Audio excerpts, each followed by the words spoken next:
So let's talk about the Many Saints of Newark. What can you tell us about this? I'm sure it's very secretive. I'm sure David Chase is keeping everything under wraps. But what can you tell everyone who's been waiting for something like this for some time?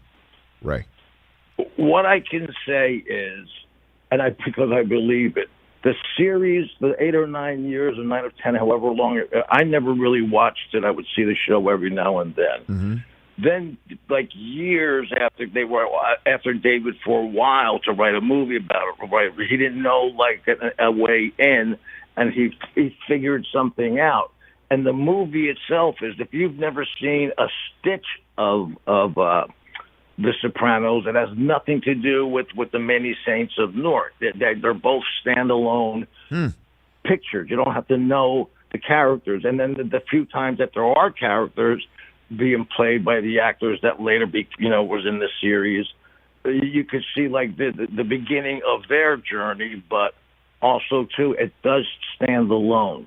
You don't have to have like been a Sopranos fan to enjoy it. So, but it still has, I imagine, because it's David Chase and the characters, and it's New Jersey. It does have the same feel to it. It's the same sort of spirit. It's raw. It's as raw as a mafia movie could be. There's people not doing very well, getting sick and other things. It's definitely raw. I can't wait for this. What was it like to be? Who I think is great is Michael Gandolfini. I was about to say that. What was it like to be on the set with James's son, who's playing the younger version of his character from The Sopranos? What was that? I only knew James here and there. Michael, I never had a day that he worked the same day that I worked, and if there was a little overlap, I wasn't about to tell him, like, tell me what it's like to play your father who passed away, that you're the one who found him. I mean, really, when you really think about what that is, that's some heavy stuff. And he did it, and he's cool, and he's a good actor on his own. Kudos for, as far as I'm concerned, for him. He was great. Everybody is in this movie, but that in particular had to be not the easiest part to play. Who do you play in this, Ray? Your character is Aldo Hollywood Dick Moltisanti. Walk us through who that is and how you played him in this film.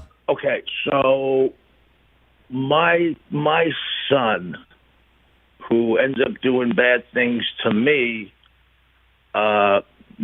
wants to have a kid, meets the other guy in prison and talks to him, and in this way, it was, what was the name of the character that Michael Imperioli played? Christopher Moltisanti. Yeah, Christopher. Yeah, Christopher. Right. I would have been his grandfather. Okay. My son would have been his father. But Okay. we become scarce after a little bit, and he moves on and starts the journey of where it did. I just think the way David did it was so smart. He didn't hit it over people's heads. He did it the way that he felt was the best way to tell it without, going overboard. So, like anything, it's really about the script. Hey, you watched all the way to the end. Thanks for that. Watch more right here.